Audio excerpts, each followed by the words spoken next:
Halo, Assalamualaikum Maskulin. Bertemu saya lagi, Ruzani Ruslan di Pusat Perubatan Universiti Malaya. Hari ini kita ada temu janji dengan seorang lagi pakar urologi untuk mengetahui lebih lanjut tentang apakah rawatan dan juga prosedur yang perlu dilalui oleh seorang pesakit kanser prostat. Betul ke rawatan dan juga prosedurnya ini menakutkan ataupun selama ini kita hanya takut tanpa sebab?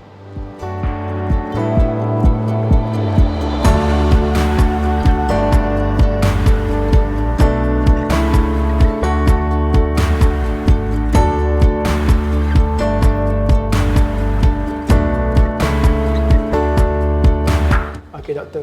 First, thank you sebab sudi untuk bersama dengan Maskulin pada hari ini. Mungkin Doktor boleh perkenalkan diri dulu. Nama saya Prof. Madya Dr. Shangga Kupusami.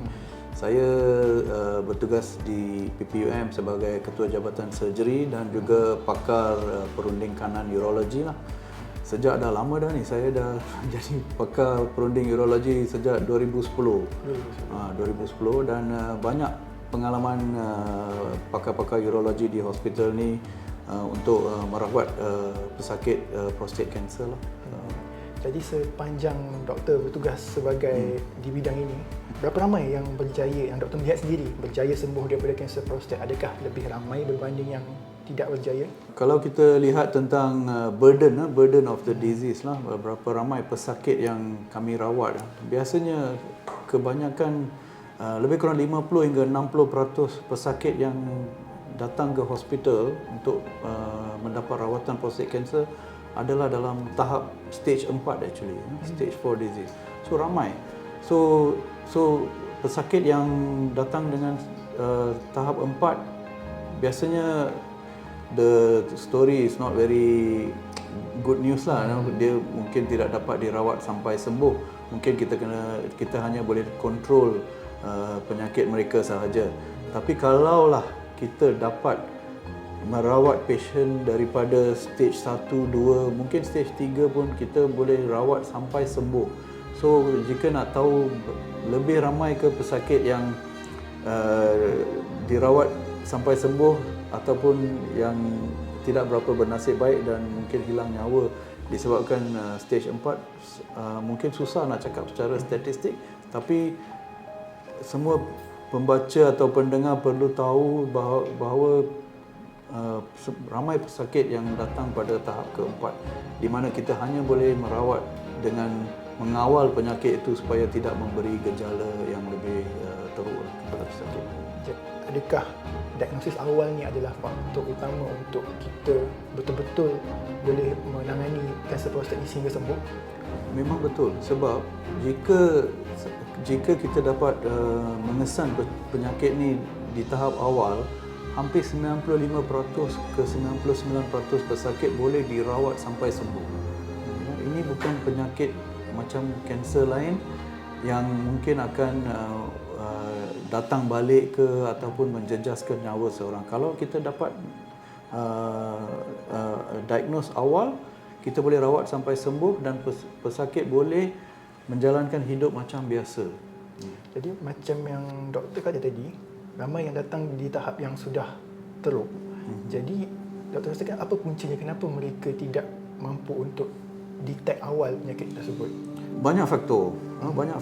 Mungkin di Malaysia ni ramai pesakit yang lelaki yang mungkin tiada akses untuk information lah, tiada pengetahuan, nombor satu.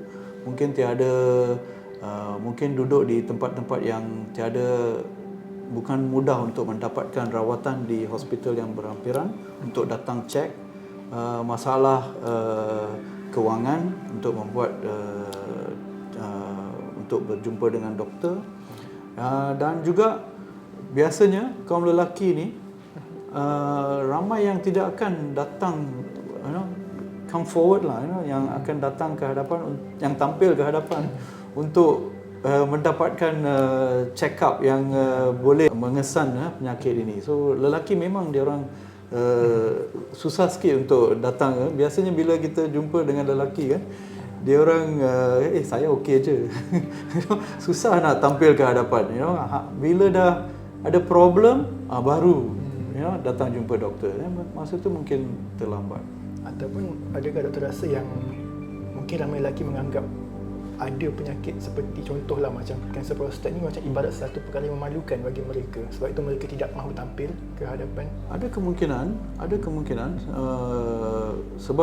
sebab prostat ni ada banyak kena mengena dengan kehidupan seks. Ini mungkin satu faktor yang mungkin akan membuatkan lelaki susah nak tampil lah, sebab mungkin dia orang akan ingat, oh kalau saya mendapatkan rawatan ia akan menjejaskan kehidupan seks saya.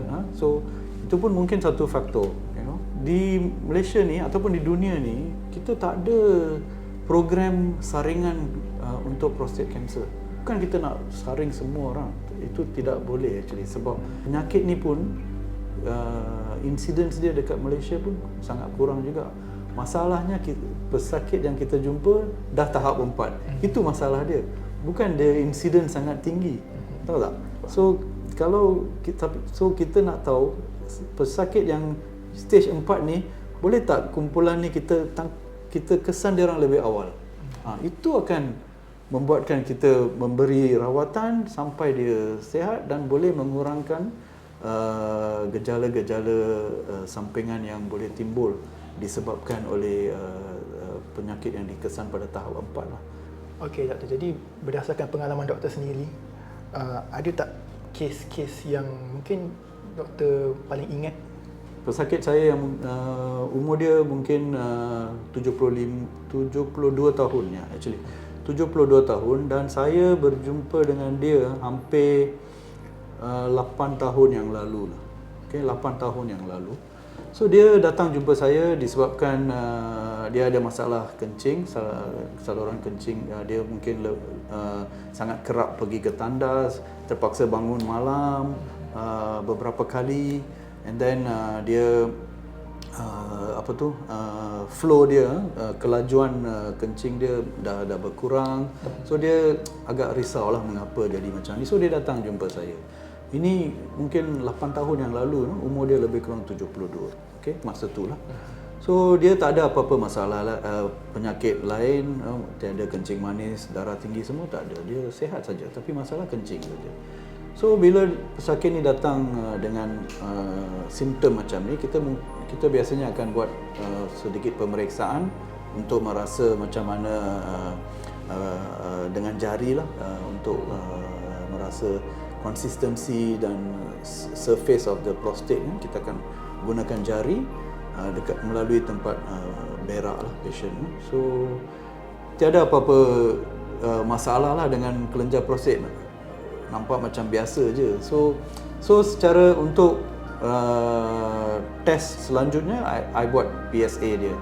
PSA dia lebih kurang 7.8 ke macam tu lah, 7.8 kalau tak salah saya, kurang daripada 10 lah. So itu menunjukkan ada risiko prostate cancer. So jadi saya terpaksa ulang ujian tu. Biasanya saya tak suka ambil satu bacaan saja, kerana sebab PSA ni kadang-kadang dia akan tinggi disebabkan oleh masalah lain. Kelenjar prostat bengkak pun PSA boleh naik. Kalau kencing kotor pun PSA boleh naik. Kalau ada batu karang dalam pundi kencing pun PSA akan naik. So banyak sebab yang tak spesifik untuk prostate cancer PSA naik kan. So saya terpaksa ulang lah, mungkin dia ada kencing kotor ke apa, saya ulang. Bila ulang, PSA dia naik lagi ke 8.0. So itu menunjukkan ada kesan, ada kemungkinan pesakit ni ada prostate cancer. So saya terus counsel patient tu untuk kita siasat lebih lanjut untuk mendapat tahu sama ada dia ada kanser ke tidak. So kita buat ujian lah, macam ujian biopsi kelenjar prostat, ujian MRI. So bila kita buat biopsi, keluar keputusan memang patient tu ada prostate cancer. So bila dia ada prostate cancer, then saya kena buat keputusan lah sama ada rawat atau tidak. Okay, so inilah uniknya prostate cancer ni tau. Bila kita biasanya kan, you pun tahu kan, bila kita diberitahu ada kanser lah, semua orang takut. Semua orang takut, oh ini mungkin habislah riwayat kita, macam tu kan. Macam Bukan macam tu. Bila prostate cancer tu didapati pada tahap yang awal, macam patient ni, PSA dia kurang daripada 10. Dia punya grade yang kita dapat daripada biopsi hanya grade 1. Kita panggil Gleason 3+3 atau Gleason 6. Kita kategorikan dalam grade 1. Dan pesakit ni sihat, tak ada apa-apa simptom lain melainkan masalah kencing sikit yang kita boleh rawat dengan ubat-ubatan. So, saya bagi dia cadangan.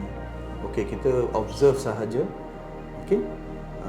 Melalui kesan repeated surveillance lah, buat ujian PSA setiap 3 bulan, and then kita periksa, and then mungkin kita buat biopsi lagi selepas 1 atau 2 tahun kalau PSA naik tinggi lagi.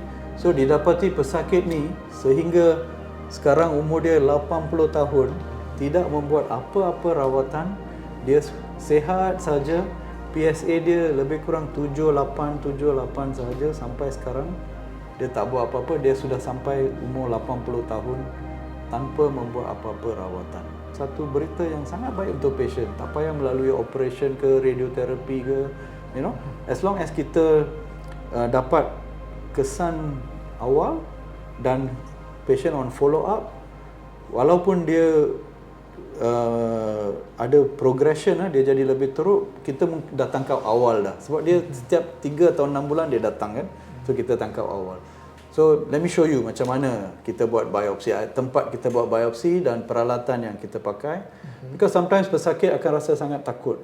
Apa ni biopsi apa. So let me show you apa macam mana kita buat biopsi. Mungkin bukan gunakan pesakit tapi just peralatan lah. Okay. Jom.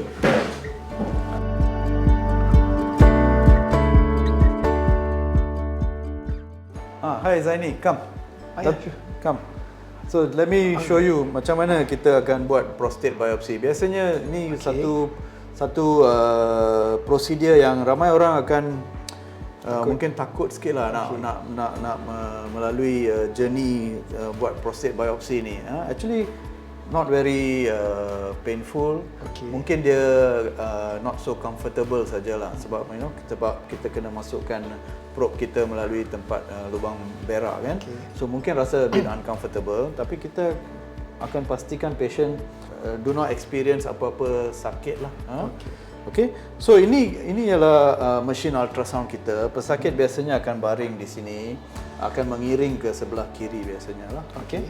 Pesakit baring sebelah sini dan mengiring sebelah kiri, and kita akan buat ujian dengan pemeriksaan dengan jari kita dululah untuk cek macam mana keadaan prostate, berapa size semua, estimate size, and then consistency dia sama ada rasa macam risiko prostate cancer ke tidak lah. Selepas tu kita akan gunakan mesin ultrasound ni. Ini kita panggil probe ultrasound yang akan diselitkan ke dalam tempat berak. Probe ni akan menunjukkan image prostate lah. So ini image prostate yang contoh image prostate yang kita akan dapat lihat bila probe ni masuk ke dalam tempat berak pesakit. So kita akan guna ni untuk identify the prostate, dan kita ada beberapa channel yang kita boleh guna untuk masukkan jarum kita. Tapi sebelum kita masuk jarum, kita akan memberi ubat macam pelali lah, local anesthesia, supaya sakit tu, let's berterus terang dengan pendengar kita dan audience kita lah, bukan kosong lah, sakit tu mungkin dia rasa uncomfortable, mungkin rasa macam cucuk-cucuk sikit lah. Tapi sebab kita bagi local anesthesia, sakit tu sangat kurang. So bila kita dah nampak prostate ni, kita akan gunakan channel ni untuk ambil isi lah. Kita ambil isi di 12 tempat biasanya. Ini adalah kaedah tradisional yang kita dah guna untuk sekian lama. Kita panggil transrectal ultrasound guided prostate biopsy lah. Sekarang dalam era MRI semua, kita dah sekarang moving to another way yang kita buat biopsi. Kita panggil transperineal biopsy. Itu lebih biopsi yang lebih targeted lah. Kita boleh aim kepada, kita gunakan MRI untuk bantu kita target tempat yang mana kita nak lebih fokus. Okey, jadi bila kita tengok mesin ini, ramai orang akan beranggapan yang prosedur ni menyakitkan. Jadi bagaimana doktor nak meyakinkan kepada kita punya penonton yang rawatan ni, prosedur ni tidaklah begitu menyakitkan seperti yang mereka sangka? Ini probe yang nampak agak panjang, agak lebar diameter dia. So bila kita nak masuk, tapi kalau kita nak banding, bila kita buat ujian jari, jari kita tak banyak beza diameter dia daripada probe yang kita gunakan untuk kaedah inilah. Dan kita bagi ubat local anesthesia keliling prostat supaya sakit dia boleh dikurangkan. Dia hanya rasa macam prik jarum saja. Saya tak pernah ada pesakit yang bangun daripada sini dan lari ataupun tendang-tendang ke apa, tak pernah actually. So tanggapan mereka, tapi bila dah buat, okey lah semua orang, ini okey, boleh tahan doktor, tak ada masalah. Hampir semua macam tu. Ini prosedur yang sangat, mungkin nampak macam sakit, tapi boleh dilalui dengan senang sahaja. Baik.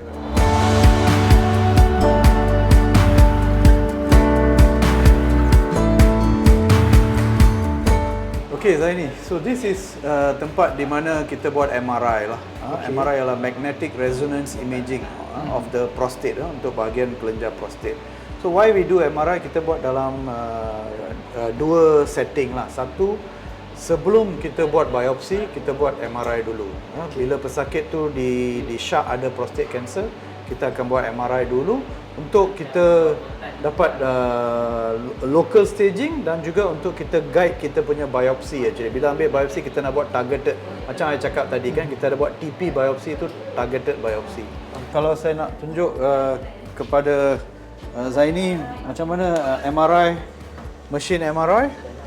So this is the MRI machine. So pesakit akan baring atas couch di sana dan akan masuk ke dalam macam terowong tu. So ini visual yang kita akan dapati selepas MRI dibuat. Dan visual prostate akan keluarlah dekat monitor untuk dibuat laporan oleh pakar radiologi kita. And then yang visual yang kita pakai, kita dapat daripada MRI ni, kita akan gunakan untuk target kita punya biopsi. Okey doktor, selepas dah dapat image daripada MRI ni, apa langkah seterusnya untuk pesakit ni? Kita akan gunakan image di mana pakar radiologi akan membuat laporan di manakah tempat-tempat yang kita syak ada kanser prostat. Kita akan biopsi targeted kepada bahagian itulah, gunakan TP biopsi kita. Tapi kalau kita tak buat TP biopsi, kita boleh buat transrectal biopsi yang macam saya tunjuk you tadi, untuk dapatkan confirmation sama ada pesakit itu ada prostate cancer atau tidak. Okay?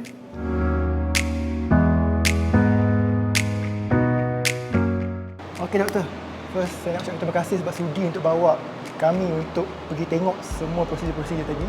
Tapi soalan terakhir saya doktor, seperti kita tahu, kanser prostat ni adalah lebih sinonim kepada lelaki-lelaki yang berusia, namun ada juga risiko kepada lelaki yang lebih muda kan. Jadi mungkin ada kata-kata terakhir daripada doktor untuk sebagai peringatan kepada penonton di luar sana. Okey, sebagai kata-kata akhir saya nak reassure semua kaum lelaki di Malaysia ni, memang apa yang you cakap benar. Penyakit ni untuk orang yang berusia. So, medical check up untuk prostate cancer harus dibuat untuk pesakit lelaki yang berumur 50 tahun ke atas. Bukan kita nak saring semua orang. Kita bila kita ada need untuk menyaring untuk prostate cancer, kita biasanya akan berbincang dengan pesakit. Jika kita dapat mengesan penyakit ni pada tahap yang awal, almost 100% kita boleh cure patient dan boleh menjalani kehidupan macam biasa. So tak perlu risau, rawatan ada. Hanya bila kita dapat dalam stage keempat, mungkin apa-apa kaedah rawatan yang kita buat pun mungkin tidak dapat memanjangkan usia terlalu lama. So itu yang saya nak tegaskan di sini, supaya berbincanglah dengan doktor untuk mengambil langkah-langkah supaya sama ada keperluan untuk buat saringan ke atau tidak. Jadi poin penting di sini adalah early detection, betul tak? Early detection, yes. And I would like to thank you for giving me this opportunity lah untuk bersama Zaini this petang untuk kita dapat menyedarkan masyarakat tentang prostate cancer. Okay. Thank you to you sebenarnya. Thank you so much, Doktor. Thank you. Semoga para maskulin sana dapat ambil lebih banyak manfaat daripada video kali ini. Jadi, jumpa lagi.